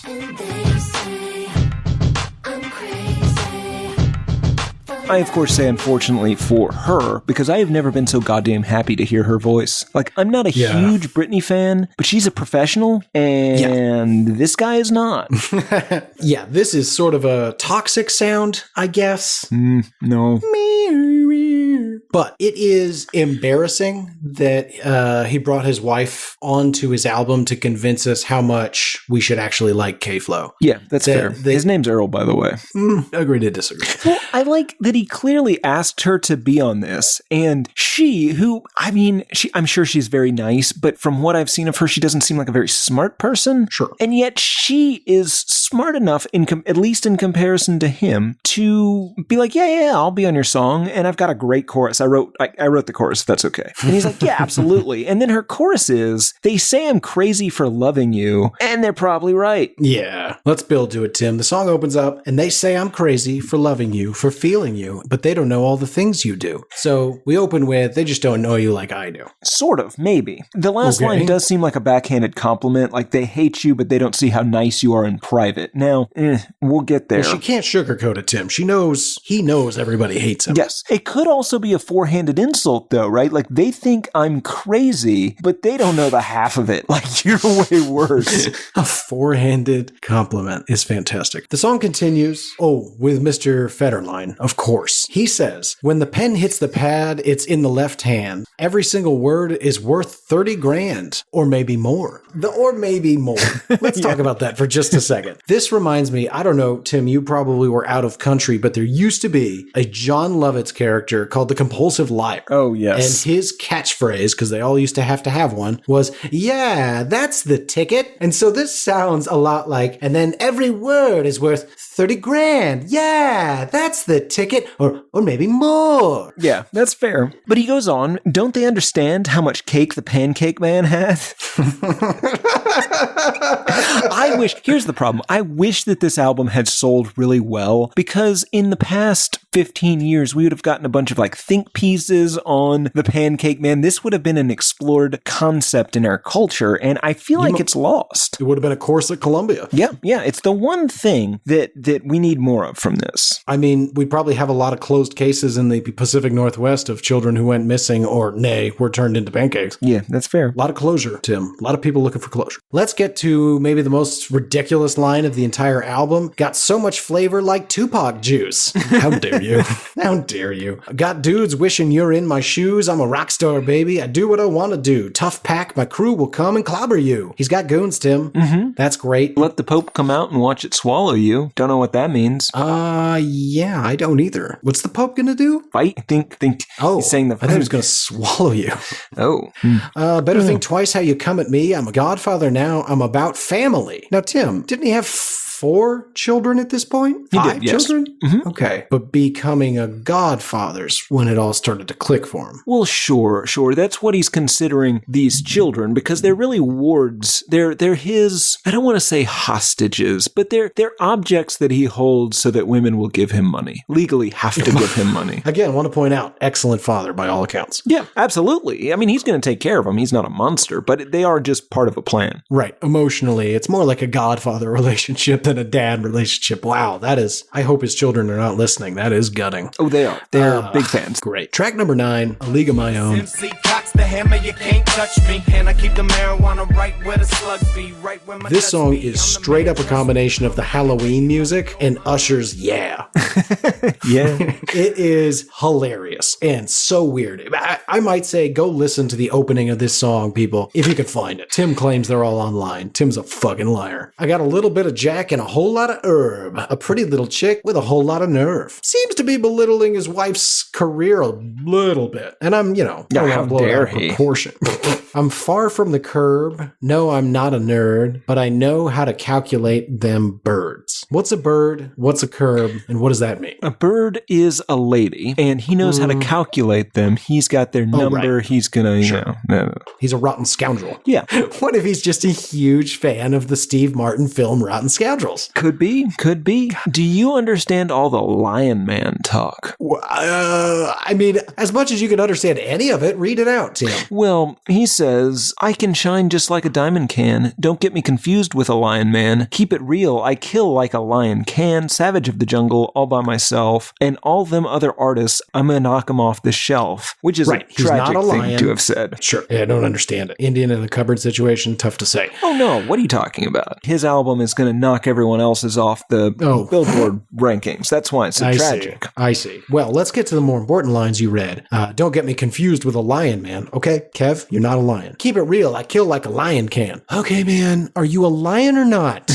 Wow. Anyway. That was a cheetah, by the way. Yeah, that was a cheetah. Or bobcat. Could have been a bobcat. Maybe a lynx. Ocelot. That's it. Didn't see me coming because I move like a stealth. And Kev, like cancer, I'm bad for your health. Bad for your system. Bad for your mind. You looking at Hollywood's bad guy. God damn it. On some badass rims and a badass ride, you had your turn. It's the bad guy's time. So after, 7 songs, 8 songs, I don't know where we are in time anymore, of him telling telling us that the media's got you believing he's a bad dude, and you need to get to know the real Kevin, the Pancake Man, Dr. Bisquick, Captain Batter, and you might really like him. And now finally, we get to the song where he says, nah, fuck all that. I'm Hollywood's bad guy with his badass ride on a badass time and his badass whatever. And he's the bad guy, and he's fully leaning into it. So I want to say, way back in track 1, we were talking about how he was the heel and how he was the tough guy on the street and he didn't give a shit what other people thought. And then we hit this weird valley where he spent 7 songs complaining about how everybody doesn't understand him, only to get to the alleged top of the mountain and declare, I don't give a fuck about y'all. I'm the bad guy. Yep, I think that's accurate. Yep. God damn it. I ain't saying I'm the best kid,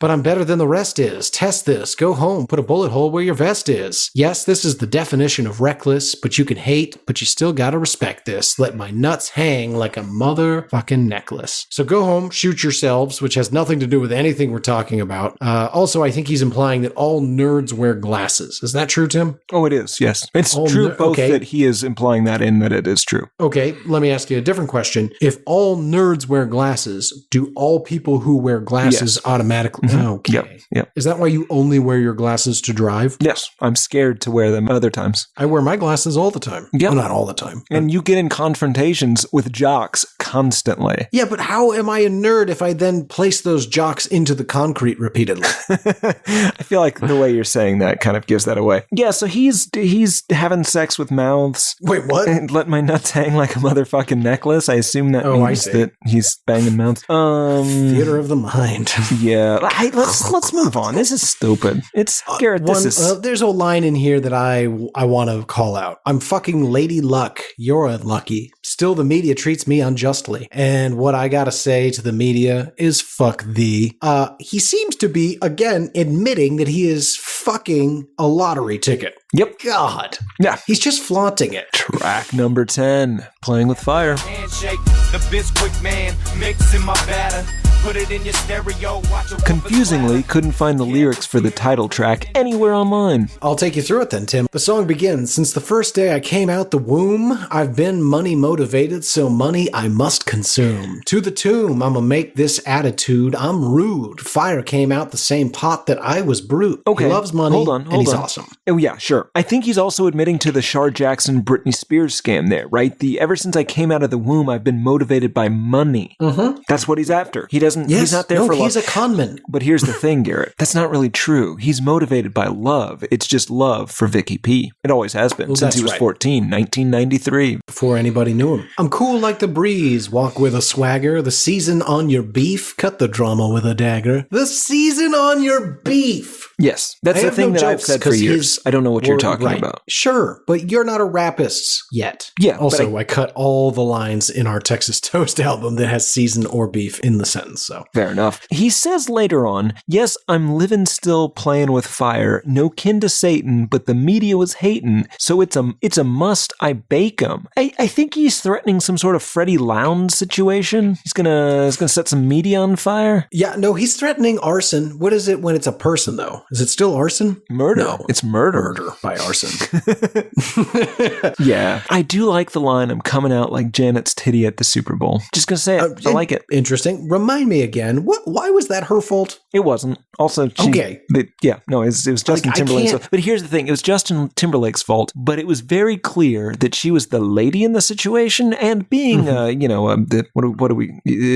whore, being a whore publicly, she must be shamed. Sure. That's crazy. It goes JT, then the guy who's in charge of shutting the lights off at the right moment, and then never her. Because I'm pretty sure she didn't want her tits out on national TV. Well, I think the implication was that they kind of planned it. Like that's... Oh. Yeah. Because anyway. Whore. But yeah. Now, we get the only other... I call this out as being the only other breakfast reference, but it's just different words for pancakes. Tim, he says, dipping through your block, throwing out the pancakes, money in my pocket, right after the handshake. The Bisquick man, mix in my batter, put it in your stereo, watch the whoopers clatter. Again, I want to apologize if whoopers is a racial epithet that I am not aware of. Yes, and if your child was made into a pancake, I apologize for how cavalier we've just been saying this. Right, but again, it's completely removed from it. Hilarious. Oh, absolutely. Yeah. No, that's the way we all want to go out. Did you hear about James? No, what happened? Turned into a pancake. Yeah, well, let me rephrase. His body was replaced in his bed with a pancake, and then he was burned in a skillet with some pancake batter, possibly ground up beforehand, possibly used as some sort of blueberry pancakes?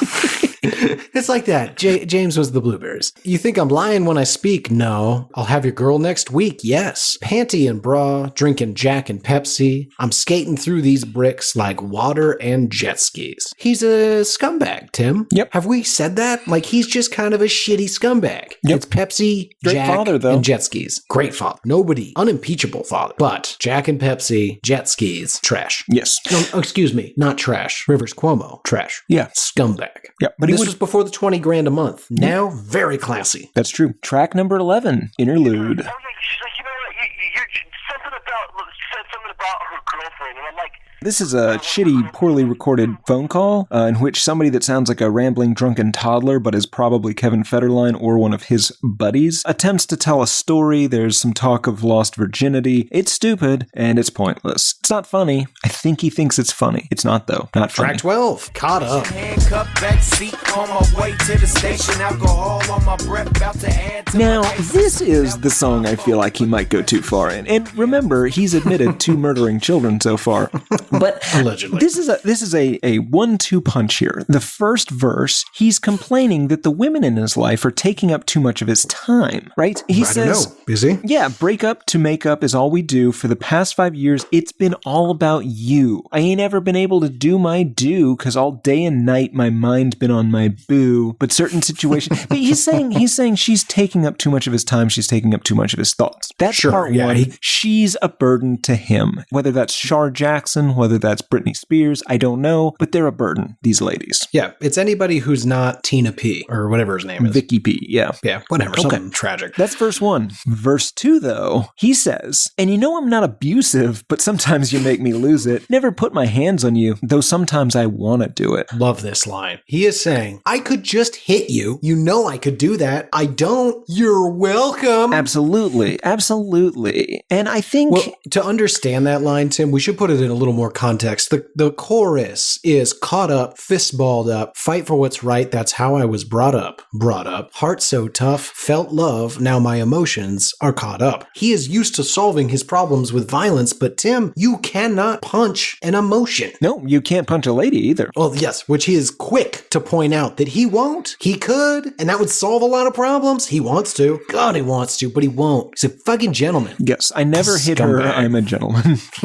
You wear mad leather, so I know you're depressed, and I'm smoking a pack of cigs a day from the stress. Ladies, write in, or I guess gentlemen as well. I just assumed ladies because that's what the song's about. But listeners, write in, hatePodMail@gmail.com. Does leather equal depression? And if so, Tim, why so sad? I don't think it does. It doesn't to me. Oh, okay, good. You're sweaty though. I'll tell you that. Leather does equal sweaty, Tim. It does. I smell bad. Anyway, then he goes on in the same verse, my life, crime partner, my wife, my honor. But now I'm feeling like George Bush and Osama. We got to stop this shit, put an end to the drama. Now, I love the George Bush and Osama line. It's pure, like, well, I've heard these two names in the news. They're either really good friends or enemies. I'm not going to do an Alta Vista search to find out any more information, but yeah, like, I'll just reference them. It rhymes. But other than that, what is put an end to the drama? The war in Afghanistan is the drama? I think he's just saying that they're warring like the war in Afghanistan in their relationship, Tim. And again, he can't just pummel his problem, his sadness. He can't just punch her until she agrees. That's true. Not allowed. That's true. And he won't. Also, this has been your weekly 9/11 reference. God damn it. We can't escape it. It haunts us. And all your girlfriends, they just snakes in the grass telling you to dump me, but trying to holler when I pass. All your friends aren't trying to get you to dump me because I'm a leech that's a real scumbag and that's dragging you down. It's because they want to fuck me. That's right. Yeah, that's it. That's the ticket. They want to fuck me. Not because I'm slowly taking all of your money. Oh, let's put a baby in you. Yeah. There's a line, and I realized it's it's destiny. Fate got the best of me. I knew it ever since the first time you had sex with me. That is just pure class. Yeah, I that's the last first note time I have looked for in this. your eyes, that first time we held hands, the first time I saw you walking toward me, the first time we had sex. One of these is not the one you should say when you tell your lady what time you fell in love with her. I loved you. Track Great. number 13. Kept on talking. Pancake, pancake, come back, man. It don't really matter, dude. You should watch it. He shouts a lot on this song about how he's the pancake man. Also talks Yes. about murdering people like a serial killer. A pancake man serial killer. Yeah, I had a very difficult time parsing out all the words in this song. So I got one of the lines, pancaking is just my job, in the mix all the time. So again, letting you know. And what I like about it is that he's referencing that time he killed all those children with puns. Sure. And then he says repeatedly, pancake, pancake, comeback, man. I don't know either. But primarily, this song is about letting you know that he likes clubbing. He still hates the paparazzi. He has people who will kill you if you talk shit. And pancake, pancake, pancake. Oh, he also says, my name is Kevin Federline, pancaking all the time. Right. Yeah, he's really just rubbing people's noses in it. You know, this is his Zodiac moment. Track number 14, middle finger. Put your middle fingers up if you really don't give a fuck. Holla at yourself, bitch. Now, this is the single reason that we did not do the Rule of 11 on this album. It's a proto-venom. It's a hidden track. This is fantastic. There's bleeps, there's blorps, there's lasers, there's... Oh my God, Garrett. It's incredible. He finally goes full Eminem at parts. It's a noisy mess. Yeah, It definitely has some feel of a venom. Yeah, he bruises hard. Bruce is real hard. Shockingly, 4 people wrote this. You have to understand that it took 4 people to come up with, I'm like Jesus in every way. I'm crucified and slayed. Watch me die, and I rise on the 7th day. It's not Every even way, accurate. Kevin. It's the 3rd day. Oh, that's right. On the 3rd day, he rose again from the dead. So I hear, prove it, Jesus. Show us your body. That is a thing they did. They actually said, show us your horrible, horrible spear wound. And then one of them puts their hand inside of him. Oh, God. Yeah. Did he ask for consent? No. Well, maybe. I don't know. Yes. No. We get some more clumsy martyr rap. He says, in this place to be, y'all motherfuckers don't see me only on TV the way the media perceives me. The whole song is done very sing-songy. Very sing-songy, but also in Bruce's voice, which is alarming. Well, sure. He says, you ever been stuck in a situation where the whole world is hating on everything we creating? The Jesus thing is really It is. the cherry on top. Yeah. I mean, I guess it's technically true because Mary Magdalene, I think, was financing the whole thing, right? The whole Savior gig? Yeah, Yeah, maybe she it's bankrolled accurate. that. I mean, Jesus did cut some tracks, if that's what you're asking. I don't think he turned anyone into some sort of breakfast food, though. You know, we can't say for certain. If he's doing loaves and fishes, Tim, you can't say that he didn't have a couple of Holy shit. annoying... Yes, you're right. Because, so he magically made loaves and fishes appear. Now, we know from laws of conservation of matter, it couldn't just appear. Well, Yeah. fish and loaves were magically appearing. Possibly on the other side of the village, there were children screaming as they were sucked out of existence and condensed and into crude Ezekiel bread and mackerel. God, Jesus was a monster. Oh my! Still believing in that. happening? I'm being turned into bread. God damn! I'm picturing a horror movie where now you know what? We can't do this. We're almost done. We can't write a movie now. Let's move on. And we can do it after the episode. That's fine. Yeah, look. Instead of the next episode, we'll do a fully produced movie about this horrible Jesus thing. Yeah, something in the vein of a Michael Myers-esque situation, but, you know, loaves and fishes. I'm doing you a favor. I'm not going to hate you. I'm not going to slay you. I'm just going to use you, and I'm going to abuse you, fool, as I use you as my tool. Yeah, kind of gives away the game there. Yeah, really just kind of blaze it all out on Front Street. Yep, he also does a Dave Chappelle voice with the give a fuck what you think, cause bitch, I'm rich. Yeah, It's, because that was always hilarious. Yep. Okay, Tim, how did this thing do? This did poorly. This sold 6,000 copies in its first week, although that did put it up at 151 on the Billboard Top 200. But it eventually went on to sell an additional 10,000 copies. So approximately 984,000 copies to go before it's eventually awarded platinum status. And theoretically, in an infinite timetable, it would get there, but I assume that this album will fall short of platinum status due to the heat death path of the universe as written in the book of Daniel, which is, kind of confusingly, a very prophetic book. Yeah. So although I will say this asshole is estimated to be worth $1.5 to $6 million. It's got to be way more than that. I don't think so. You have to understand how much that guy's spending on earrings. Yeah, that's true. I forget how much money he's wasting. Yes. What do people think of it? Well, the critics, Garrett, this is the worst rated album on Metacritic currently. It has a 15 out of 100. The second worst album is Limp Bizkit's Results May Vary. It has a 33 out of 100. This is twice as bad as Limp Bizkit's Results May Vary, and make no mistake, we will listen to that album. I was going to say, I don't even know what that album is. Billboard tried to say something nice, but the best they could do is Federline enunciates well. Okay, I'll co-sign that. Any Amazon reviews? There are 229 total ratings, 4.1 out of 5 stars on average, 67% 5-star, 8% 1-star. However, almost all of those 5-star reviews are people doing just hilarious bits. So I had to really go through a lot of them to find the ones that were genuine, but I did find a few. Excellent. Raven Blue, I'm pretty sure this one is a genuine review. Pretty good for a first try from 2006.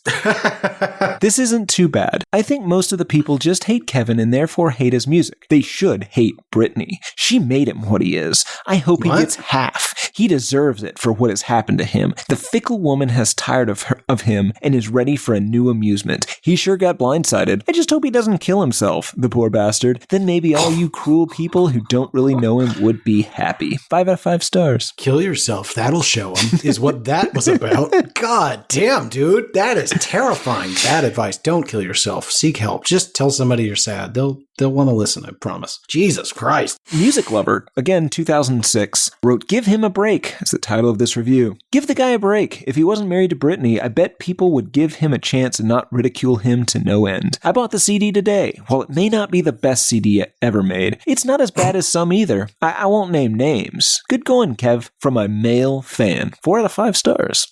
From a male fan. That reminds me, listeners, we are still taking the ongoing survey. Nothing formal. We won't share the data, but we are putting together some metrics. Write in hatePodMail@gmail.com. Are you a woman? Just Me, titled His or Her Review. Wow. Again, 2006. I give this CD 2 stars. Not because the songs are good. They're horrible. But because this guy is the smartest guy on the planet. For one, he picks up Britney Spears when she was in the prime of her life and in tip-top quarter bouncing off the arse shape, rails her for a couple of kids, and someday will get alimony money gets her to pay out of his pocket for some music career to start. IMO, this guy is the smartest white trash male on the planet. His music just really, really, really ridiculously sucks. 2 out of 5 stars.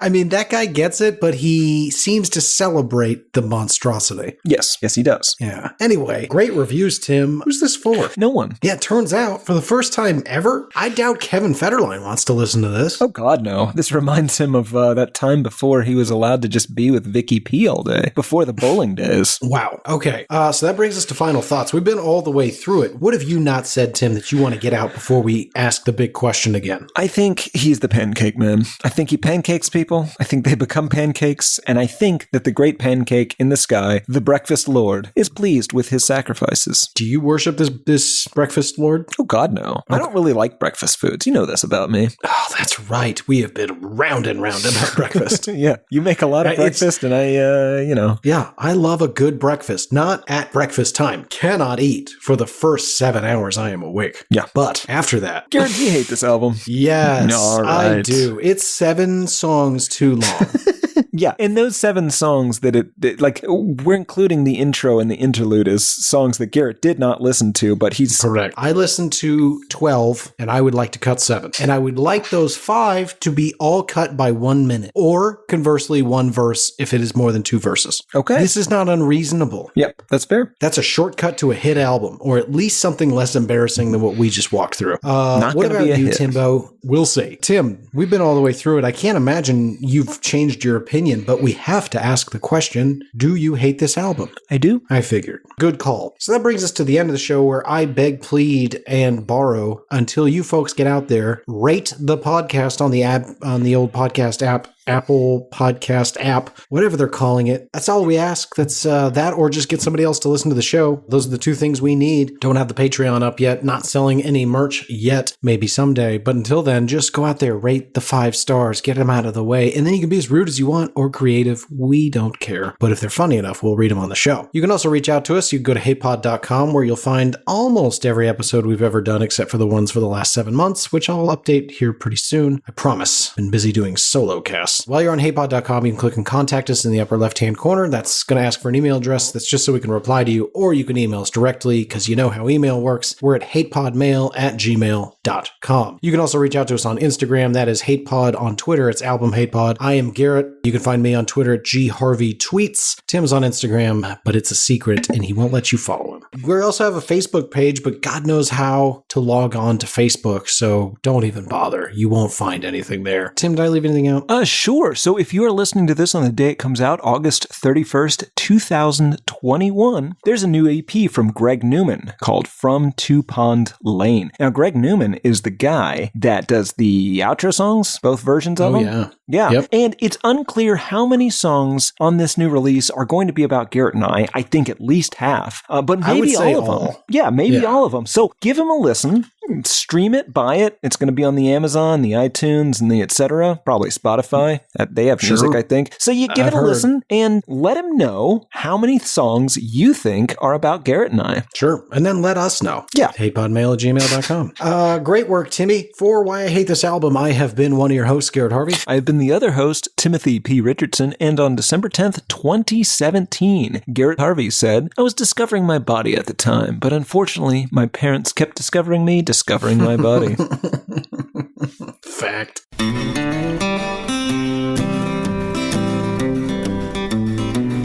There's cowboys running through my dreams. Nothing's quite the way it seems. I joined the Navy, got kicked out in a week. My facial features aren't distinct. Try to find some meaning in these songs. The genius is a genius, got it wrong. No, it's a lobster murder sex thing. It's the bleaching of the rear. A full assault on both your ears. The riffs are too repetitive. The lyrics make no sense. All the songs are B-sides. The cover art's a mess. Listen to it for a week. Now that week has passed. It's the Why I Hate This Album podcast with Tim and Garrett.